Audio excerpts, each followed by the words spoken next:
Welcome to another episode of the Teaching Canada's History podcast. I'm your host, Brooke Campbell, and today we are speaking with the finalists for the 2023 Governor-General's History Award for Excellence in Teaching.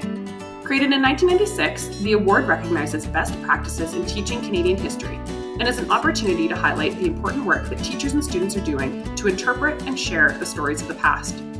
For more information about the Governor-General's History Awards, visit canadashistory.ca/awards. Today I'm speaking with Brad Dowler, a high school teacher in Winnipeg, Manitoba. Welcome, Brad, and thanks for chatting with me today. Well, hello, Brooke. Thank you so much for the privilege of having an interview with you. Can you share an overview of the project you've designed and explain the key steps that your students took in their work? Yes, I can. It's a classroom project dealing with past and current movements towards the creation and alteration, removal, or replacement of historical monuments. Connected is the study of existing municipal, provincial, and federal representations of significant political and cultural influences on the development of Canada, as well as proposed recognitions or removals, it's a long sentence, that meet or do not meet the same criteria. Student outcomes are things like understanding of historical relevance and exposures to contributions of individuals and events, and working on the abilities to think critically and understand contrary viewpoints.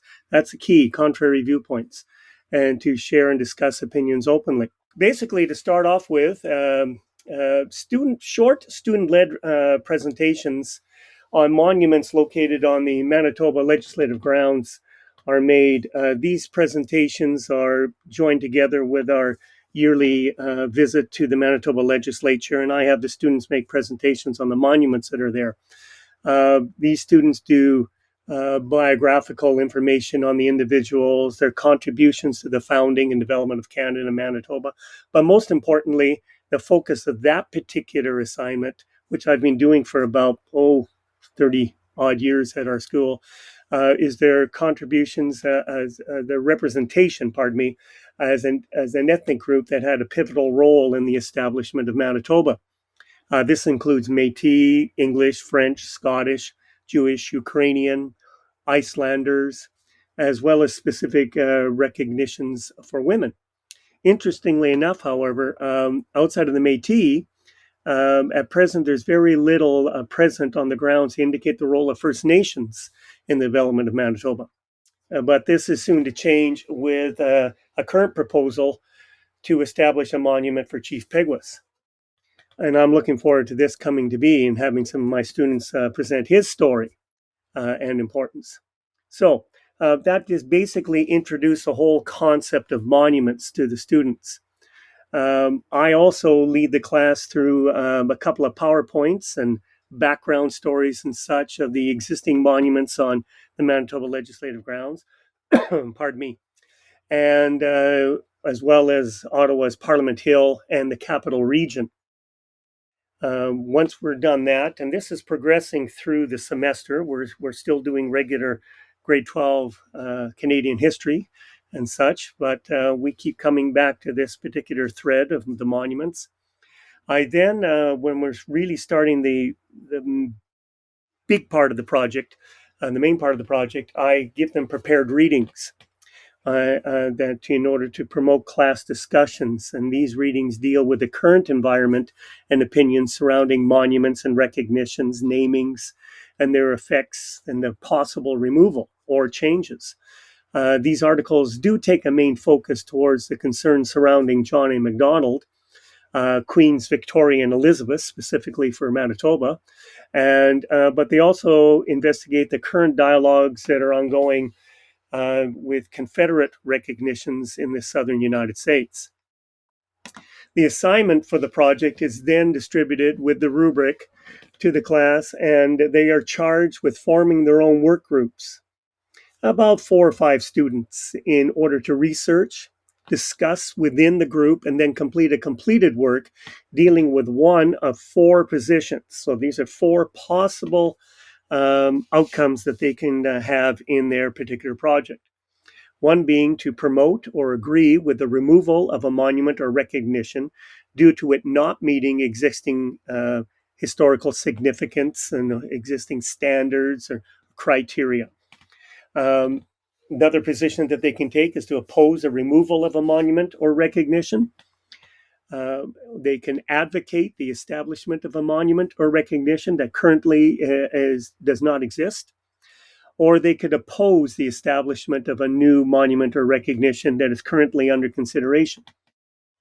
Now, during this stage, each team will choose an individual person or recognition and then select one of the four mentioned positions.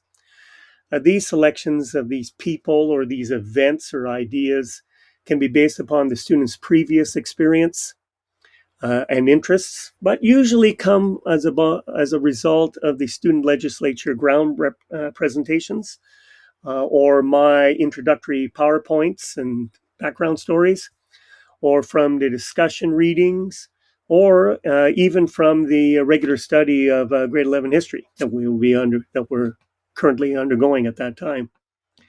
Group members then do collaborative research on the person and events in question while looking for historical significance or lack of historical significance, as did the political and cultural influences on the development of Canada. These students look for evidence based on primary or secondary print resources in our library. All secondary, we don't have primary resources in our library, or at least very many of them. However, that's the goal, but usually they succumb to doing their search online.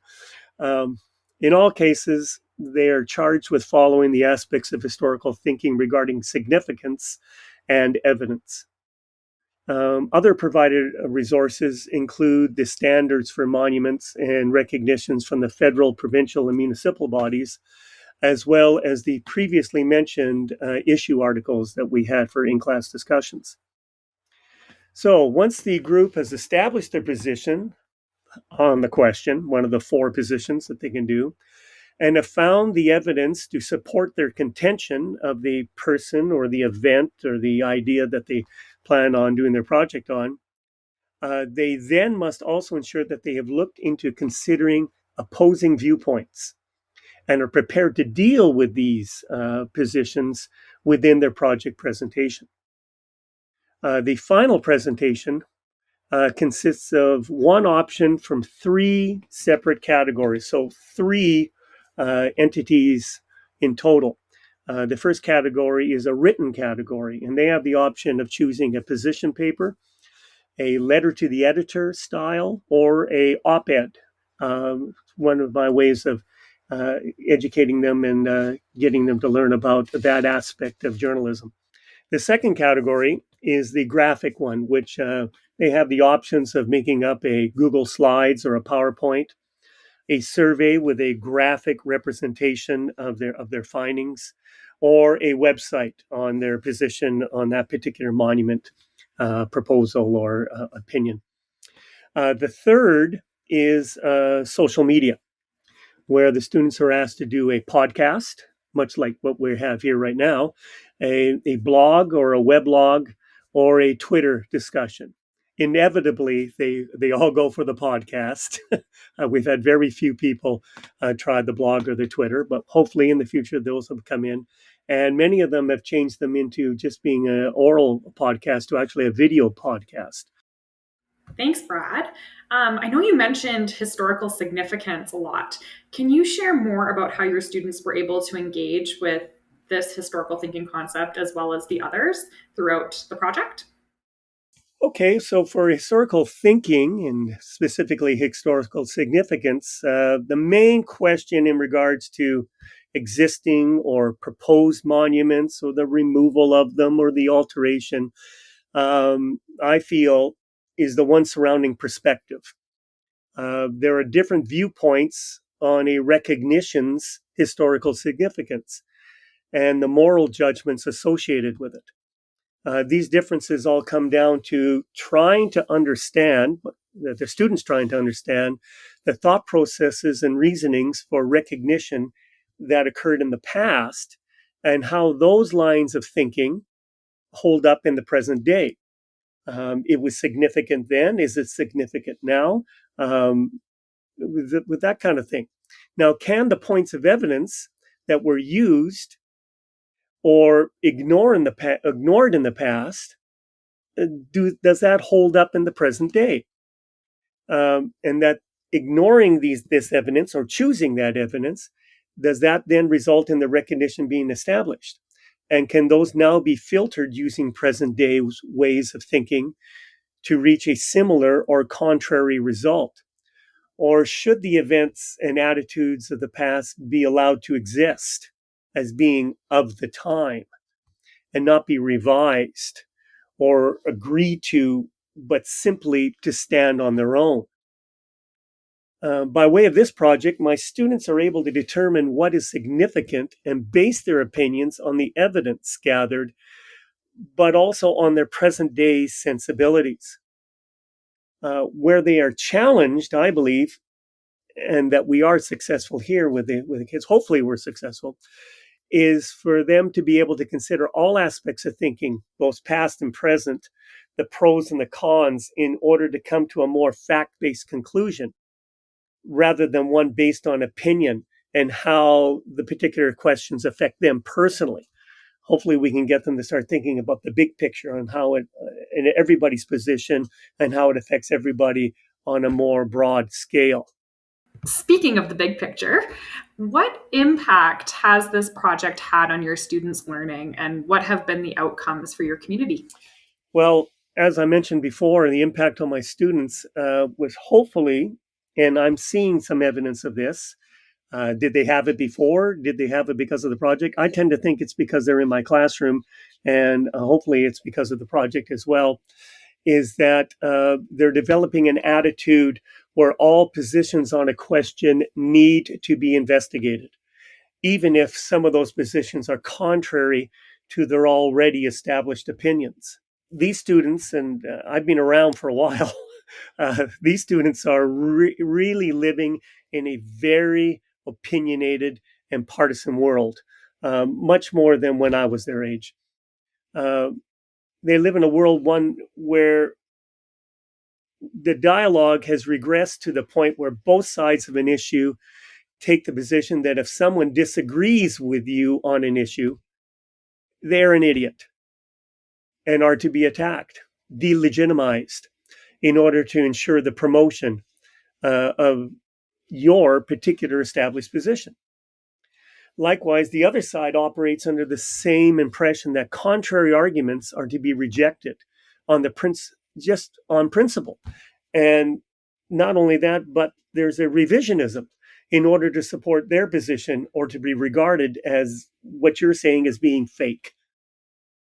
The goal of my classroom is to train students to give all sides on an issue the opportunity to be heard with respect and without fear. And that's the part of the project, is finding out, how do other people feel about this, to try and develop an understanding of where other people are coming from. Now, yes, my students may never be convinced to change their position. But with this openness to listen, I hope that there's a better chance for both sides to accepting the final outcome. Now, how is this having a current effect or outcome on the community? I think it has, though I cannot give you empirical evidence. I wish I could.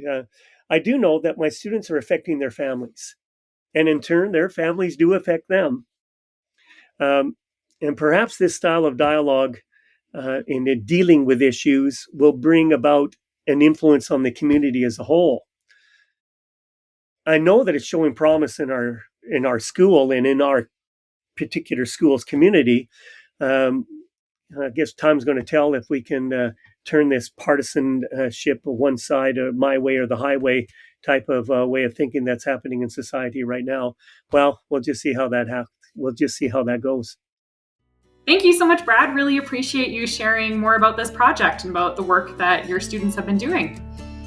Well, thank you for the opportunity, and thank you to the committee for the Governor General's Award, and yourself for giving me the opportunity, and for recognizing what we're doing at our school, that maybe we got something going here. So we appreciate it.